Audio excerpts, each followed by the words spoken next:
That's inertia. Buenos Aires, Argentina. It's just before starting time at the Gran Premio de Balcarce race. Driver Maurizio Tucci and his crew are preparing for his run. At the drop of the flag, they're off. Maurizio is at the back of the pack. But as he enters the straightaway, he is about to face the most terrifying moment of his life.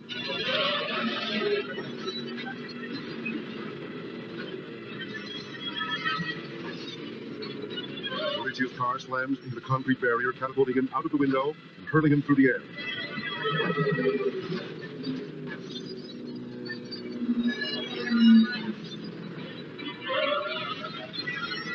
Watch again.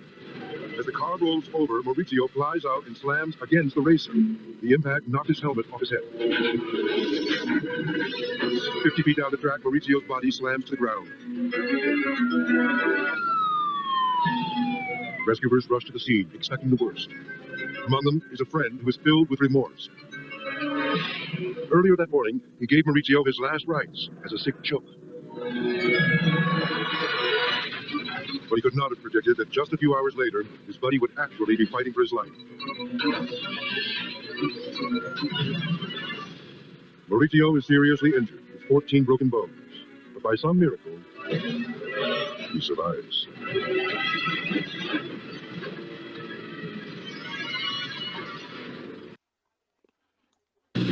His buddy Maurizio, his last rush to the scene. Maurizio, his last, could not have predicted that just a few hours later, his buddy would actually be fighting for his life. So what's pushing him in the direction of motion? Nothing, right? In the horizontal direction, he's going to keep on moving at a constant speed. Ignoring air friction, there's absolutely no reason for him to go any faster or slower. So which means that he's going to maintain his initial motion along that direction. So we got that. Question is, how did he survive? How did he survive the impact? Okay, so I need 5 reasons as to how he was able to survive the impact. How did he manage to survive the impact? Maurizio is seriously injured with 14 broken bones. What helped him to survive impact, guys? What made this survivable? I need 5 different reasons. The reason why this guy is still alive because it's a combination of 5 different things that happened.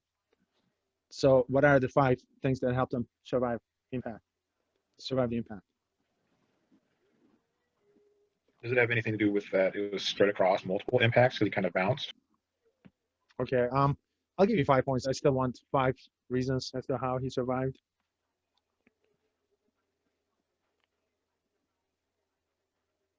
Okay, so which means that I want more than what you just presented. How would you answer if this were a test question? How would you guys answer this? All right, the way he landed. Impact time? Impact time. Yeah, what increased the impact time? Is it Ayala Mendoza? Yes. Okay, cute. All right, the way he landed. All right, absolutely, guys. The way he landed. He didn't land on his head, obviously. All right, I need more. What increased the impact? That's what I'm getting at. Okay, so number of factors increased the impact, right? Go ahead. The surface area, which is the larger surface area? All right, the weight. Okay, so he probably had it. Okay, look at the landing. Oh, man. Instead of landing, he ended up landing on his back a little bit. Okay, so not the most favorable impact, but that certainly helped. Okay, I'll give you 5 points for that one. I still need 5. What increased the impact? All right, guys, along the y direction is falling from this height, maybe about 3-4 feet above the ground. Okay, so from that height, you should be able to survive the y component. Along the x direction, he didn't come to a stop immediately, did he? He kept skidding and rolling. So notice that the impact time along the x was relatively large. What else? Rescuers rush to the scene, expecting 50. Watch again. As the car rolls over, Maurizio flies out and slams against the racer. Okay, the impact knocks against the racer. His helmet got separated, but the helmet obviously helped, right, with the initial impact. So initial impact, because he ended up hitting the car as he was actually. His head is right now exposed, I think. No, the helmet got separated right there. Either way, I think the first and the second impact, the helmet helped. So the helmet definitely helped in this case. All right, so what else? Along the x direction, he's not coming to a stop immediately, so the acceleration is reasonable. Along the y direction, the height was factor, so it's not that high. This guy is still moving fairly fast. He's going from, God knows, almost 100 miles per hour to 0, guys. 50 feet. Long enough impact time, but once again, evidently it was survivable. What else? Down the track, Maurizio's body slams to the. Eventually comes to a stop. What else was a factor? He was out. He was unconscious. He was limp. That helps muscles when they are relaxed. So the muscles will increase the impact time. What else? He's got 14 broken bones. Every time you break a bone, that's your comfort zone. So that's going to increase your impact. So these are the factors going into it. On top of that, what is he wearing? Notice that he's got this specially designed gear for that purpose. He's got the right Helmet. Yeah, we cover the helmet. The outfit is important. Okay, if he didn't have this outfit, if he didn't have this proper gear, what would have happened? Against concrete, against friction, you're looking at almost instant liposuction. Round. You need to have something that protects your skin, so he had that. All right, so those are the factors that went into his survival, and that's big money for that. Rescue Right, so- Bruce face the most terrifying moment of his life. Now imagine instead of him driving, imagine. Oh, by the way, why did he get thrown out of the car? Why did he get thrown off the car? No seatbelt. All right, you don't think he was wearing a seatbelt, right? Okay, a lot of you guys, your first reaction is he's not wearing a seatbelt. Starting time at the Grand Premio. One of the things that I want you to notice is, I think this is from Argentina. These people obviously want to race. These are not race cars. I don't think any of these people have $1 million lying around for a race car, actual race car. All right, so what do? These are not race cars, guys. These are like super for tempos. Obviously, these guys want to drive. They want to race. They want to have a good No time. day about But at the same time, the safety is a factor here, right? How do we know? They're wearing the right gear. On top of that, everyone is required to wear a helmet. So, which means that the seatbelts are not an option. cars a race. So obviously, Drop of the flag. The impact knocked his what happened was the seatbelt was not able to hold him in place. Race cars, you have harnesses. You get into an accident, your body's not going to fly out of a race car. These are commercial cars. These cars are not built for racing. Okay, so if you have a Super Ford Tempo, that's what you have. You got a Super Ford Tempo. It's got safety measures which are designed to keep you safe at reasonable speeds. If you're driving at 120 miles per hour, guys, you're on your own. You get into an accident, two things will happen. Either you will go through the seatbelt, or the seatbelt is going to break. So given an option, the engineers will always make sure that the seatbelt is going to keep you in place at reasonable speeds. If you exceed reasonable speeds, the best thing to do is to find the body in one piece. I think everyone agrees on that. All right, no one wants to have an open casket funeral with the head missing. Okay, that's not an option usually. It's not a pleasant option. It makes it look much worse. All right, so if it's not survivable, it's not survivable. So they'll just let you go. Okay. So what happened here is the seatbelt obviously was not able to hold him in place. helmet off his head. He somehow was able to go through the seatbelt, or don't like the seatbelt rope. All right, so now I want you to use your imagination. Imagine that instead of him driving the vehicle, you got a very tall, 6 feet tall feather who's doing the driving. Exact same accident. Accident is going to be 100% the same as the accident that you saw. Do you think that the feather is also going to rip through the seatbelt? Yes or no? No.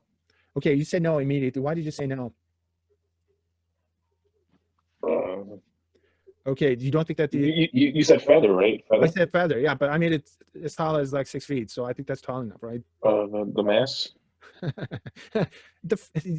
You're saying that it's not the size of the feather that matters; it's the mass of it, right?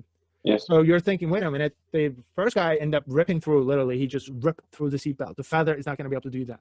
The reason you're thinking is because the feather does not have that kind of a tendency.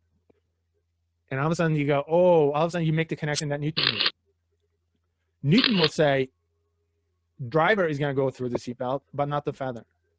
Because that tendency to retain your initial motion, according to Newton, is going to come from your mass. All right, so the mass is the measure of inertia. Okay, so if you could just express that tendency using a number, that number becomes your mass. So the bigger that number is, the bigger the inertia is. So more massive something is, the larger the inertia is. That's what Newton came up with. So this becomes Newton's contribution. So mass and inertia mean the same thing. According to Newton, what gives you your inertia is your mass. So the measure of inertia becomes your mass. Measure of inertia becomes your mass. All right, all of a sudden he borrows the first law from Galileo, and he gives Galileo plenty of credit. And then he says, oh, that tendency comes from mass. That's it. So mass becomes the measure of inertia. All right, so this thing has mass. Proper unit for mass is going to be kg. The conversion factor for mass, instead of using kilograms, what are we using in the United States? We use pounds in the United States. So 1 kilogram of mass is the same as 2.2 pounds of, I was going to say mass, but that's not correct. It's called 2.2 pounds of force. We end up using mixed conversions in the United States. because of the simple reason that the original unit of mass was slugs, slimy little creatures. So no one is using slugs anymore, obviously. So that's the reason why we end up using mass in terms of pounds. So we express mass in terms of its weight in essence. So 1 kilogram of mass is going to be expressed in terms of 2.2 pounds of force. Okay, so let's get out of there.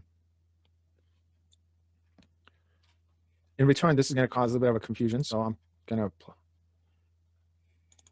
let you dive into the confusion. All right, so the original unit is going to be slugs. Instead, we use pounds in the United States. So 1 kilogram of mass is the same as 2.2 pounds of weight in essence. All right, so bigger the mass is, the bigger the inertia is. Smaller the mass is, smaller the inertia is. So big mass indicates a big tendency. Small mass indicates a small tendency to retain that initial motion. All right, so pick out the best answer. And then put it in the chat.